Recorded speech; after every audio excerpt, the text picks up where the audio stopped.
Madame, Messieurs, merci de rester sur le RTM. Toutes nos excuses pour ce léger retard. Bienvenue à l'information. Le Premier ministre Moussa Mara a présidé ce matin un atelier de réflexion pour la dynamisation de la filière coton. L'atelier regroupe les représentants des départements ministériels, des structures techniques et organisations professionnelles. Ensemble, ils réfléchissent en vue de proposer de nouvelles orientations pour l'atteinte des 800 000 tonnes de coton graine à l'horizon 2018. Reportage de Bourama Traoré. Quand le coton s'enrhume l'économie malienne tous, le secteur contribue à 15% du produit intérieur brut et fait vivre directement ou indirectement plus de 4 millions de Maliens. L'épine dorsale de l'économie nationale mérite donc toute l'attention des acteurs de la filière.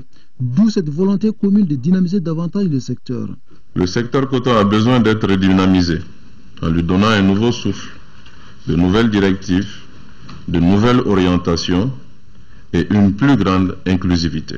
Le dénominateur commun à tous les acteurs de la filière se résume au point suivant.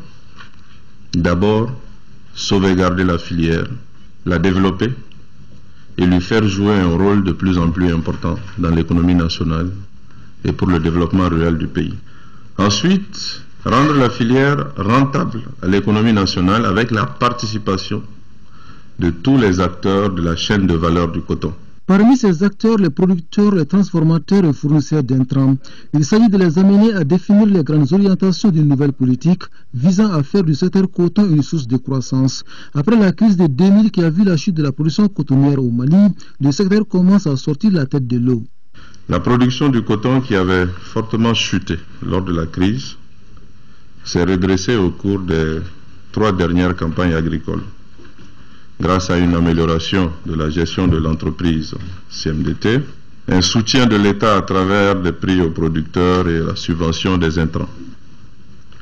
La production tourne depuis 3 ans autour de 440 000, 450 000 tonnes par campagne. Atteindre 800 000 tonnes de coton graine à l'horizon 2018, c'est l'ambition des nouvelles autorités du pays. Les résultats de la réflexion doivent contribuer à réaliser cet objectif. Ils serviront également de documents de base au gouvernement pour le meilleur avenir du secteur. Signature cet après-midi à la primature d'une convention tripartite entre gouvernement, collectivités locales et associations de jeunesse. La convention porte sur le projet qui s'inscrit dans une stratégie d'implication locale massive des citoyens intitulée Association d'initiative locale Ali. Elle va durer 1 an et concerne 5 communes du district de Bamako. Nyanya Léo Traoré. Mieux impliquer les citoyens, particulièrement la couche juvénile, dans la gérance des affaires publiques. Voilà l'objectif principal visé par le projet Association d'initiative locale communément appelé Ali. Il va concerner 5 communes du district de Bamako et va surtout s'atteler à assainir notre environnement immédiat. Nous sommes jeunes et nous avons un devoir de citoyenneté à l'endroit de la communauté et nous vivons aussi dans des endroits, dans des quartiers très sales. Et c'est ce qui nous a poussé à initier ce projet et qui est aujourd'hui appuyé par les plus hautes autorités. La convention signée est tripartite. C'est entre gouvernement, collectivités locales, notamment les mairies et les associations de jeunesse. Les 2 premiers auront pour rôle de suivre et d'accompagner cette démarche citoyenne. Nous souhaitons que cette initiative s'attache à un problème beaucoup plus important qui est la mobilisation sociale. Avoir les moyens matériels, c'est très facile, nous les avons dans nos communes. Mais c'est d'avoir l'accord, l'adhésion quotidienne des populations au fait de l'assainissement, c'est ça qui est le plus difficile. Le Premier ministre voit cette initiative comme un pari. Pari sur le degré d'engagement de la jeunesse, pari surtout sur l'acte de citoyenneté des uns et des autres à relever ce défi national, celui de la salubrité de nos quartiers et communes. Nous le déplorons régulièrement, la citoyenneté de nos compatriotes ne se manifeste pas suffisamment. Nous ne nous occupons pas de nos rues, nous ne nous occupons pas de nos caniveaux, nous ne nous occupons pas de nos déventures. L'assainissement est d'abord une question imputable à la question de citoyenneté. Donc, que les plus jeunes d'entre nous décident de s'impliquer et de s'impliquer de manière désintéressée ne peut qu'être un pari important sur l'avenir. Le projet dure 1 an et ambitionne à terme de s'étaler aux régions du Mali. Activité du Premier ministre toujours suite au crash du vol MH17 de la compagnie Malaysia Airlines survenu le 17 juillet 2014 et en fait des centaines de morts de plusieurs nationalités. Le Premier ministre Moussa Mara, au nom du président de la République, du gouvernement et du peuple malien, s'est rendu très tôt ce matin à l'ambassade du Royaume des Pays-Bas à l'hippodrome pour signer le livre de condoléances. Le récit de cette cérémonie avec Garibou. Des centaines de morts, une tragédie humaine pour le Premier ministre Moussa Mara. En cette douloureuse circonstance, je présente au nom du président de la République, du gouvernement et du peuple malien nos condoléances les plus attristées à la famille des disparus, ainsi qu'à tous les pays, particulièrement le Royaume des Pays-Bas qui entretient d'excellentes relations d'amitié et de coopération. Très ému, Moussa Mara trouve une idée, une phrase qui boucle bien les textes. Le terrorisme ne passera pas. Le gouvernement du Mali, pour sa part, préconise l'ouverture des enquêtes indépendantes pour situer et traduire en justice les auteurs de ces crimes.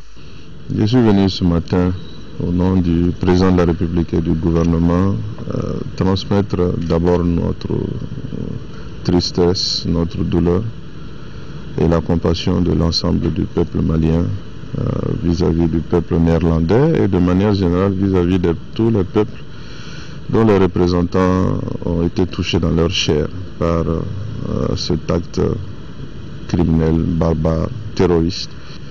Et en même temps, exprimer le vœu et le souhait que des enquêtes diligentes soient menées pour qu'on puisse identifier les responsables et qu'on puisse les traduire en justice. C'est par cela que nous allons mettre un frein au terrorisme et à tous les actes assimilés. Que ceux qui ont disparu trouvent la paix éternelle auprès du Seigneur. Moussa Mara a quitté l'ambassade du Royaume des Pays-Bas juste après un tête-à-tête avec Madame Tou Jocolère, chargée des affaires à l'ambassade du Royaume des Pays-Bas au Mali. Voilà à présent le contenu de ces quelques communiqués. Le ministre de l'Intérieur et de la Sécurité convie les responsables des partis politiques à une séance de travail qui se tiendra le mercredi 23 juillet 2014 à partir de 9h précises dans la salle de conférence du gouvernorat du district de Bamako. L'ordre du jour porte sur un seul point, l'échange sur le projet de loi portant statut de l'opposition. Les partis politiques sont invités par la même occasion à retirer le dit projet de loi au secrétariat général du département à partir du lundi 21 juillet 2014. Le ministre de l'Intérieur et de la Sécurité s'est compté sur la participation effective des présidents de tous les partis politiques. Et puis le ministre de la Justice et des Droits de l'Homme, Mohamed Ali Batili, se rend ce mardi 22 juillet 2014 au Cameroun où il participera à la rencontre du Conseil des ministres de la Justice de l'OADA. Cette réunion aura lieu du 23 au 26 juillet 2014 et porte sur des projets de révision de certains textes, notamment en matière économique, le droit bancaire, les statuts des organismes gérés par l'OADA tels que l'École supérieure de la magistrature à Porto Novo, la Cour commune de justice et d'arbitrage CCJA à Abidjan, le renouvellement du personnel de la Cour et la révision de son statut à cause des crises que cette Cour a connues et qui ont affecté les résultats escomptés. Le troisième congrès ordinaire de la Fédération des associations de météorologistes des pays membres de la SECNA a démarré ce mardi. L'événement réunit les délégués des pays concernés autour du thème « Les services météorologiques face aux nouveaux défis du SMI et de la SECNA et à l'évolution technologique ». Compte rendu de Isaac Tchenou. La Fédération des associations et organisations de météorologistes des pays membres de la SECNA tient à partir de ce mardi son troisième congrès ordinaire. Pendant 3 jours, les participants plancheront sur les orientations stratégiques de la Fédération, ses objectifs, la pérennité des prestations météorologiques de qualité ainsi que la défense des intérêts de ses membres. En choisissant comme thème du congrès les services météorologiques face aux nouveaux défis du SMI, de la SECNA et à l'évolution technologique, la FONPA voudrait faire sienne la vision du directeur général de la SECNA. Pour y parvenir, elle se donne de sensibiliser la communauté météorologique de la SECNA sur les problématiques relatives au SMI et à l'évolution technologique récente, à savoir le CDT, l'ASBUS. Analyser leur impact sur la manière d'observation et la collecte des données météorologiques afin de satisfaire aux exigences de l'assistance météorologique à la navigation aérienne. C'est aussi l'occasion pour la FAMPA de dresser son bilan de l'exercice écoulé et de dégager les perspectives. Le ministre de l'Équipement, des Transports et du Désenclavement, Mamadou Hachim Koumaré, à l'ouverture des travaux, a exhorté les congressistes à pousser la réflexion pour la promotion du secteur de la météorologie. Les professionnels météorologistes que vous êtes, doivent d'être conscients de ces enjeux-là. Toute chose qui vous impose à vous adapter à ces nouveaux concepts qui exigent de mettre l'accent sur, entre autres, l'amélioration des performances, la qualité des services rendus aux usagers, l'uniformisation des procédures de travail, l'écoute des clients, l'amélioration continue des prestations et la bonne gestion des ressources humaines et financières. Comme vous le savez, les données météorologiques constituent un enjeu important pour la navigation. Elle intervient dans le renseignement militaire et dans la planification des activités agricoles, l'agriculture avec grand A. L'ambassadeur de Palestine au Mali a organisé ce matin une conférence de presse à sa résidence pour informer le peuple malien, en particulier et la communauté internationale en général, de l'agression israélienne sur la Palestine. Agression qui a fait aujourd'hui plus de 600 tués. Abdul Karim Ewaïda a saisi l'occasion pour demander l'appui de la communauté internationale. Reportage de Youssouf Diakité. L'assaut d'Israël sur l'État de la Palestine occupé. L'ambassadeur de Palestine au Mali dénonce. Il dénonce à travers une conférence de presse organisée à sa résidence. À ce niveau, le bilan est lourd, très lourd. Plus de 500 Palestiniens tués et de nombreux blessés. Jusqu'hier, moi j'ai fait les statistiques jusqu'hier à midi. C'était à peu près 500 et quelques morts, plus que 1600 blessés. Aujourd'hui, ça a augmenté. Il y a aujourd'hui 605 morts et il y a à peu près 3000 et quelques blessés. Plus les maisons qui les ont diminuées, les maisons partiellement endommagées. Il y a à peu près 18 000 et quelques maisons partiellement endommagées. Il y a à peu près 700 maisons qui étaient diminuées. Notre président Mahmoud Abbas, il a demandé officiellement de secrétaire général des Nations Unies de faire la protection internationale pour le peuple palestinien, et il a demandé aussi d'avoir une session de le Conseil de droits de l'homme à Genève, et il va être demain Inch'Allah, et on va mettre tous les pays à leur responsabilité vis-à-vis qu'est-ce qu'il passe, parce que il ne faut pas ce double standard. S'il passe quelque chose quelque part, il réagit vite, et s'il passe quelque chose avec le peuple palestinien, personne ne réagit. Palestine aujourd'hui a plus que jamais besoin du soutien de tous, particulièrement celui de la communauté internationale, a conclu l'ambassadeur Ewada. Voilà, le Fonds monétaire international a 70 ans ce 22 juillet 2014. À l'origine, un organisme pour relancer les économies internationales au lendemain de la Deuxième Guerre mondiale, avec le dollar comme monnaie de réserve. Il révisera sa mission en 1976 à la faveur des accords de la Jamaïque. Il prête aux États membres surendettés, leur exigeant une politique de rigueur diversement appréciée. Un jour, une formule qu'a d'une institution de Bretton Woods, un certain 22 juillet 1944, avec Sori Brahima Keïta.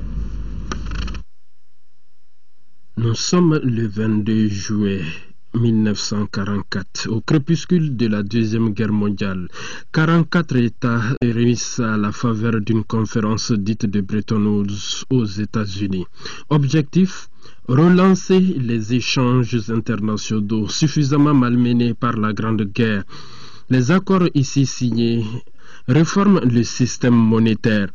Ils reconnaissent la prééminence économique des États-Unis en instituant le système de l'étalon d'échange or, Gold Exchange Standard, faisant du dollar une monnaie de réserve, seule convertible en or. En vue d'assurer le fonctionnement de ce système, un organisme est constitué. Le Fonds monétaire international FMI est né, chargé principalement de la stabilité des parités. Donc le FMI a été créé en 1944. C'était un petit peu en réaction aux crises de change qui ont été une des origines de la dépression profonde des années 30. Donc dans les années 30, tous les pays ont commencé à dévaluer leur monnaie les uns vis-à-vis des autres, et à imposer des barrières aux échanges, à imposer du protectionnisme. Et la conséquence a été que le commerce international s'est réduit comme peau de chagrin. Ces accords seront révisés et remplacés en 1976 par ceux conclus en Jamaïque. Ils supprimeront toute référence monétaire à l'or, ainsi que la fixité des parités de change. Entre le Mali et le FMI, les relations sont des relations normales. D'ailleurs, il y a une mission du FMI qui est attendue à Bamako au mois de septembre prochain pour faire l'évaluation du programme conclu avec le Mali. Et ce sera la première évaluation qu'on appelle la revue. Aujourd'hui, avec 189 États membres, le FMI a désormais pour fonction essentielle de prêter à court terme aux États membres surendettés, leur imposant en contrepartie la mise en place d'une politique de rigueur, notamment la diminution des dépenses publiques et des salaires, l'augmentation des impôts entre autres. Voilà à présent le contenu de ces quelques communiqués. Le parti SADI, Solidarité africaine pour la démocratie et l'indépendance, condamne fermement les crimes de masse perpétrés par l'armée israélienne contre les Palestiniens, dénonce l'idéologie colonialiste et raciste d'Israël qui n'a jamais appliqué les résolutions du Conseil de sécurité des Nations Unies, exige la levée immédiate par Israël du blocus contre Gaza, le démantèlement des colonies juives d'implantation, exprime son soutien total à la lutte du peuple palestinien pour sa liberté, sa dignité et son indépendance, exhorte la communauté internationale à mettre fin immédiatement au massacre des Palestiniens et renouvelle son soutien à la résolution 242 du Conseil de sécurité des Nations Unies en faveur de deux États vivant côte à côte et dans des frontières sûres et reconnues par la communauté internationale et à l'abri de menaces et d'actes de violence. Et puis cette déclaration de la CNAS face au RE sur les pourparlers d'Alger, le bureau politique national de la CNAS face au RE suit avec beaucoup d'attention les pourparlers qui ont été engagés le 16 juillet 2014 dans la capitale algérienne autour de la crise dans le nord du Mali et note entre autres que le dialogue inclusif pour le retour de la paix dans le septentrion malien doit impliquer les populations elles-mêmes et se situer au niveau intra- et intercommunautaire. Il ne doit en aucun cas consister à légitimer le recours à la rébellion armée comme moyen de revendication politique par des groupes commandités de l'extérieur, ni à consacrer l'impunité, voire la récompense pour les auteurs et commanditaires de graves crimes dont ont été victimes les populations par ailleurs. Le bureau politique national de la CNAS face au RE condamne avec la dernière rigueur l'agression criminelle dont les populations civiles de la bande de Gaza font l'objet de la part du gouvernement israélien. Au 15e jour de l'offensive israélienne et dans son humanitaire sur Gaza, les pilonnages et tirs d'artillerie se poursuivent toujours. Une preuve que Benjamin Netanyahou n'est pas prêt à écouter l'appel des Nations Unies à un cessez-le-feu. Mardi matin, 15e jour de l'offensive israélienne baptisée bordure protectrice contre la bande de Gaza, pilonnage et tirs d'artillerie continuaient de dévaster la population et les habitations du territoire autonome palestinien administré par le Hamas. Une preuve par le terrain que Benjamin Netanyahou n'est pas plus prêt à écouter l'appel des Nations Unies à un cessez-le-feu que celui de Barack Obama. Même s'il a réaffirmé le droit d'Israël à se défendre contre les tirs de roquettes, le président américain s'est dit désormais soucieux avant tout pour la vie des civils. Nous avons de sérieuses inquiétudes sur le nombre croissant de civils palestiniens tués et des pertes en vie israéliennes. Et c'est pourquoi maintenant nous nous concentrons et la communauté internationale se concentre sur un cessez-le-feu qui mettrait fin au combat et à la mort de civils innocents. Pour cela, il a dépêché au Caire son chef de la diplomatie, John Kerry, qui doit également se rendre à Jérusalem pour négocier un cessez-le-feu sur la base de celui agréé en novembre 2012, déjà pour Gaza, par Israël et le Hamas. Avec la perte de 27 soldats à ce jour, c'est-à-dire plus que lors de l'opération Plomb durci en décembre 2008, et la poursuite des tirs de roquettes contre Ashkelon ou Tel Aviv, le Premier ministre israélien continue, lui, de justifier sa stratégie de dévastation. Ils cachent des roquettes dans les hôpitaux, ils cachent des armes dans les hôpitaux, ils tirent depuis les hôpitaux, alors ils s'en fichent. Je veux dire qu'ils transgressent toutes les règles du jeu, tous les codes, et commettent un triple crime de guerre, en ciblant des civils, se cachant derrière des civils et en entassant les civils dans des endroits en ligne de mire. En conséquence, l'hôpital Al-Aqsa au centre de Gaza a été la cible d'un bombardement israélien, comme le montre ce document amateur posté sur les réseaux sociaux. Il a fait 4 morts et des dizaines de blessés, selon le ministre palestinien de la Santé. Crise centrafricaine maintenant réunie à Brazzaville, les membres des 170 délégations doivent s'accorder pour sortir de la crise à l'occasion de ce forum qui doit durer 3 jours.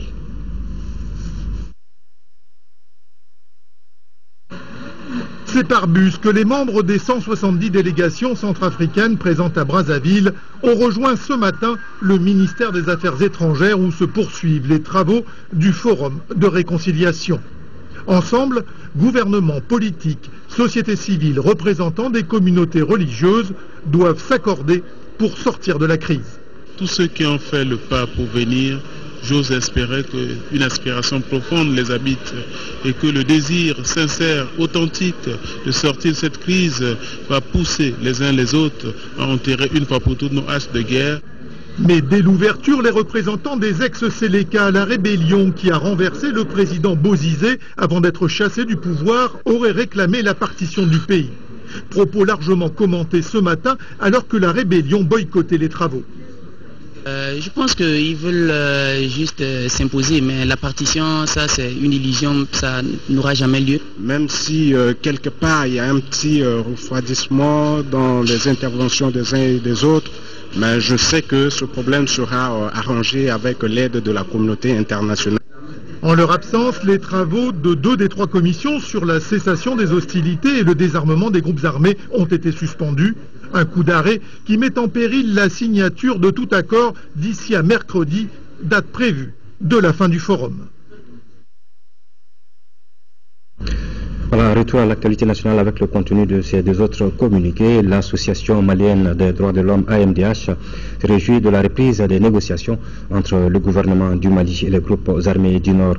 L'AMDH exhorte les parties à parvenir à un accord de paix définitif et inclusif, préservant l'unité nationale et le respect des droits de l'homme. Cependant, aucun accord ne doit être conclu au détriment des droits des victimes de la crise ni à l'indépendance de la justice.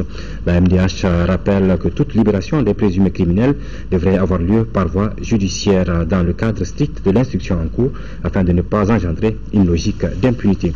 Et puis cette déclaration de la MODEC sur le traité de coopération en matière de défense entre le Mali et la France le 15 juillet 2014. Le gouvernement du Mali a signé un traité de coopération en matière de défense avec le gouvernement de la République française. Le MODEC salue cette initiative parce que cette coopération aidera les autorités maliennes à exercer la souveraineté nationale et à assurer la sécurité des biens et des personnes sur l'ensemble du territoire national. En première région, les forces armées de sécurité viennent de mener une grande opération de lutte contre le banditisme dans la commune de Sadiola, une opération qui a permis d'arrêter des bandits de grand chemin et de saisir les armes et une grande quantité de drogue. 120 agents appartenant à tous les corps étaient mobilisés pour la circonstance pendant une semaine. Jafar Aïdara.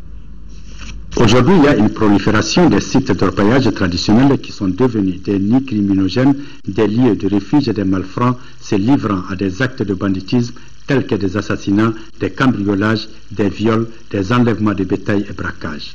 C'est ainsi qu'une grande opération des forces armées et de sécurité a été menée dans la commune de Sadiola et a mis hors d'état de nuire des présumés bandits qui opéraient dans la zone. Depuis le début de l'opération, les autorités locales nous ont porté assistance à la patrouille.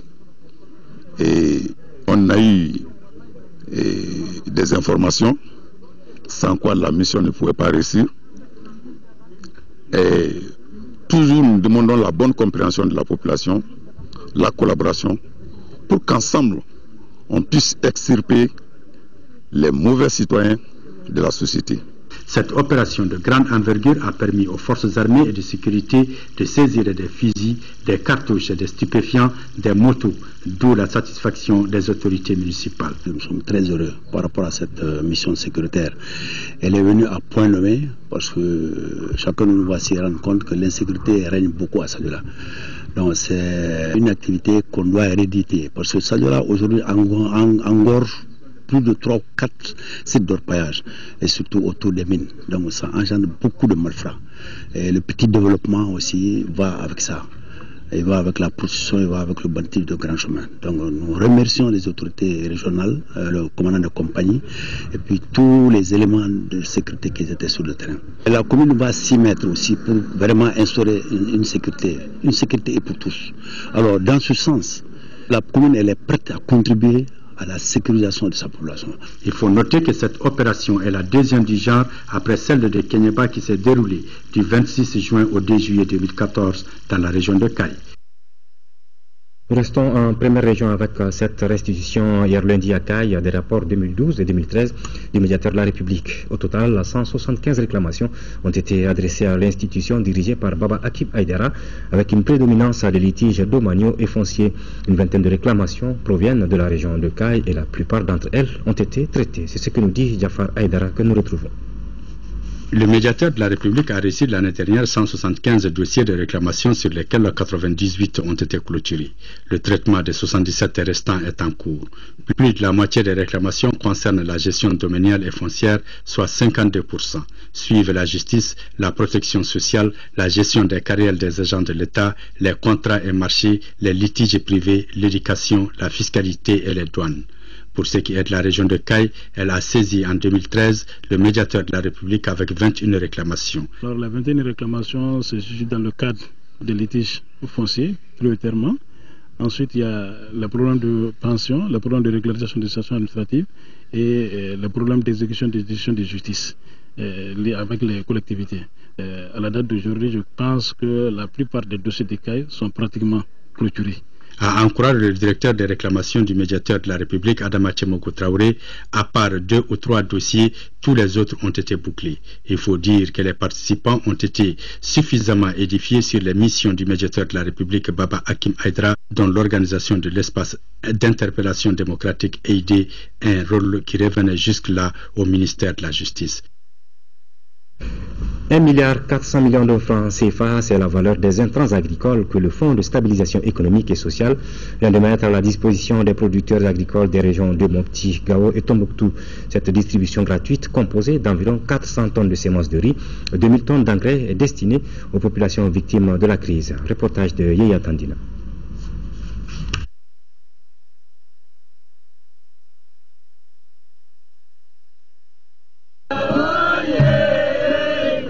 Vous et Daba, avec les producteurs de Tombouctou, comme pour dire nous sommes prêts pour la campagne agricole 2014-2015. Cette année, les attentes du gouvernement malien sont à 6 tonnes à l'hectare et la production prévisionnelle est estimée à 44 400 tonnes de riz de paddy. C'est pourquoi les partenaires financiers des Pays-Bas et du PNUD ont accompagné le programme pour un montant de 1,4 milliard de francs CFA. Ce fonds, créé en février 2013, en pleine crise, sur proposition du PNUD, est soutenu par certains partenaires au développement dont je salue l'action et la présence ici. Je veux nommer le Royaume des Pays-Bas, avait pour principal objectif de stabiliser la situation socio-économique du pays et d'éviter des tensions que pouvait engendrer la suspension temporaire de l'aide budgétaire. On a besoin d'un développement pour les femmes, pour les hommes, pour les jeunes, et c'est pour ça qu'on est là. On vous souhaite beaucoup de pluie, beaucoup de courage pour vraiment travailler cette production. L'appui apporté par les Pays-Bas à travers le Fonds national de stabilisation économique et sociale du Mali est composé de 740 tonnes de DAP, 1480 tonnes d'urée et 355 tonnes de semences de riz. C'est dans ce contexte que le Fonds national de stabilisation économique et sociale, qui est soutenu par le PNUD et les Pays-Bas, a mis à la disposition des régions de Mopti, Tombouctou et Gao une quantité importante d'entrées agricoles destinées aux ménages démunis, handicapés à cause de l'offre de pouvoir d'achat. Le rendement attendu est de 6 tonnes à l'hectare. C'est important pour nous agronomes, parce qu'aujourd'hui, à l'usine du Niger, le rendement varie de 5 à 7 tonnes. Donc si le Tombouctou qui est dans une zone désertique arrive à faire 6 tonnes d'huile à l'hectare, je crois qu'il faut saluer ça. C'est beaucoup. C'est beaucoup d'efforts. Au nom de l'ensemble des paysans du cercle de Tombouctou, je vous dis une fois merci. Merci pour l'appui précieux pour accompagner la campagne 2014-2015. Ce geste du gouvernement malien et ses partenaires financiers est gratuit et couvre les régions de Gao, Tombouctou et Mopti. Une visite des stocks a mis fin à la cérémonie à Tombouctou. Une Une mission de la sécurité alimentaire vient de séjourner à Gao. Dirigée par Diko Bassandiane, commissaire adjointe à la sécurité alimentaire, cette mission a échangé avec les populations bénéficiaires des céréales et les structures chargées de la distribution gratuite d'aide alimentaire enclenchée par l'État malien et ses partenaires. À Gao, ce sont 196 836 personnes vulnérables qui bénéficieront chacune de 110 kg de mil. La contribution totale de l'État malien s'élève à 3 772 tonnes pour 34 294 bénéficiaires. D'autres détails avec Drissa Kone.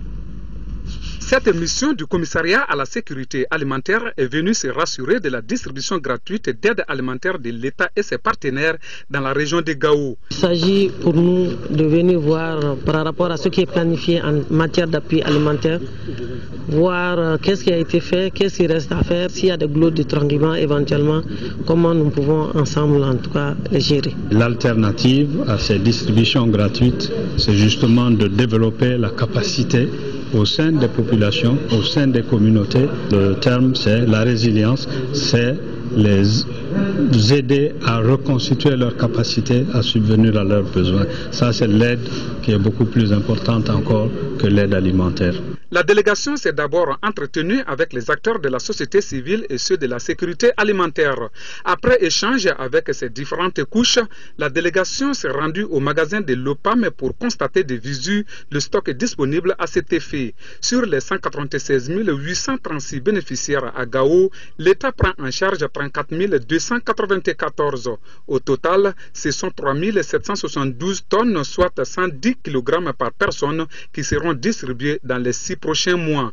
L'ONG Gari, Taoussa et ACAS sont les structures d'exécution. Nous avons constaté qu'il y avait des petites appréhensions, ci et là, mais au cours des discussions, nous avons apporté des éléments de réponse et je pense que chacun est sorti satisfait de cette rencontre. Les critères d'éligibilité des bénéficiaires des dons, c'est nous passons toujours par les délégués des quartiers. Parce que ces délégués sont supposés bien connaître leur population. Les distributions sont faites sur la base de négociations que nous avons entre le CSA, qui est le commissariat à la sécurité alimentaire, le PAM et le CICR. Des ONG d'exécution et quelques personnes bénéficiaires ont été également entendues. En 5e région, dans le cadre du suivi des activités de la campagne agricole 2014-2015, le ministère du Développement rural, à travers la direction régionale de l'agriculture de Mopti, vient de remettre aux agents d'encadrement de motos 50 motos du matériel d'enquête pour un coût de 17 576 000 francs CFA. La cérémonie de remise, présidée par le conseiller aux affaires administratives et juridiques du gouverneur, s'est déroulée ce mardi à la direction régionale de l'agriculture de Mopti. Reportage de Mahamar Ibrahim Touré. À travers la remise de 50 motos et du matériel technique agricole pour un coût de 17 575 000 francs CFA destiné aux agents d'encadrement de la direction régionale de l'agriculture de Mopti, le ministère du Développement rural vient appuyer ces structures dans le cadre de la campagne agricole 2014-2015. Le ministère du Développement rural a mis les bouchées doubles pour essayer d'apporter les moyens pour que l'encadrement puisse être plus opérationnel sur le terrain, de bien suivre les nouvelles technologies à mettre en place au niveau du terrain. Aujourd'hui, on nous a remis les motos pour qu'on puisse assumer, pour qu'on puisse travailler sur le terrain. Et parce qu'ils ont confiance à nous, qu'ils nous ont donné. Donc c'est sûr qu'on va le faire. Pour les autorités régionales, les agents d'encadrement sont redevables à côté des paysans. Et la remise d'équipements les motive à plus d'un titre. Les plus hautes autorités de ce pays ont consacré 15% de notre budget pour le secteur agricole. Et aujourd'hui, accompagner toutes ces actions par la remise d'équipements à l'encadrement en vue de les permettre d'être au plus près des populations ne peut que réconforter les paysans, ne peut que réconforter ceux qui ont la charge d'encadrer ces paysans, mais aussi nous autres autorités qui avons la charge de représenter l'État au niveau de la région de Mopti. Après la diminution du prix de l'engrais, la remise des moyens logistiques roulants constitue la nouvelle vision du département du monde rural pour le changement et la transmission de la technologie agricole en vue d'améliorer la sécurité alimentaire.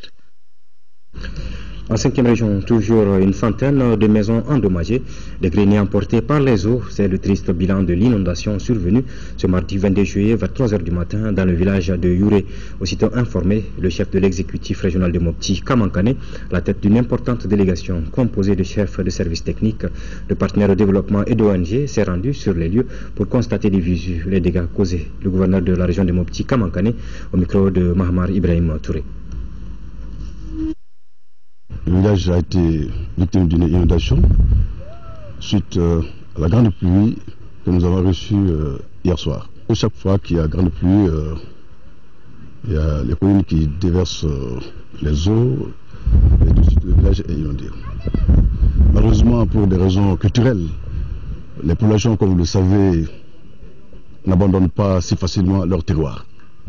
C'est pour cette raison, comme je l'ai dit, de façon cyclique, ce village connaît des inondations. À l'heure même où je vous parle, il n'a pas été possible d'évaluer avec exactitude les dégâts qui sont causés, notamment les maisons qui sont tombées.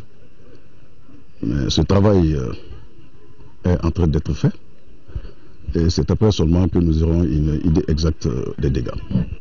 L'appel que j'ai à lancer à tous les villages qui se trouvent dans de telles situations, c'est d'accepter de remonter dans les plaines où il y a moins de risques. Sinon, tant que en tout cas Youré est dans cette position, nous ne pourrons pas éviter les inondations.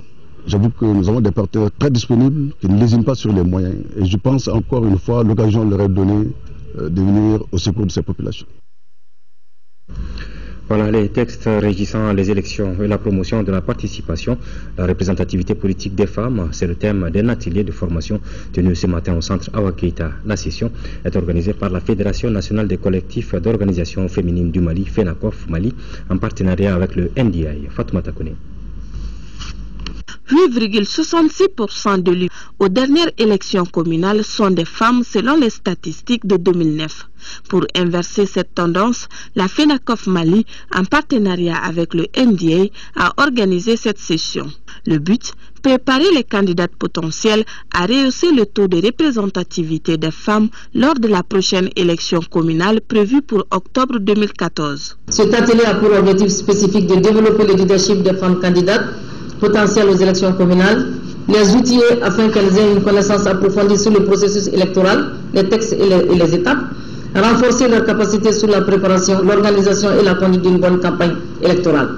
Cette activité s'inscrit dans la stricte continuité des efforts, en tout cas que le NDA est en train de déployer. Au-delà des chiffres qui se passent de tout commentaire, les femmes ont émis le vœu que l'accompagnement soit fait très très tôt.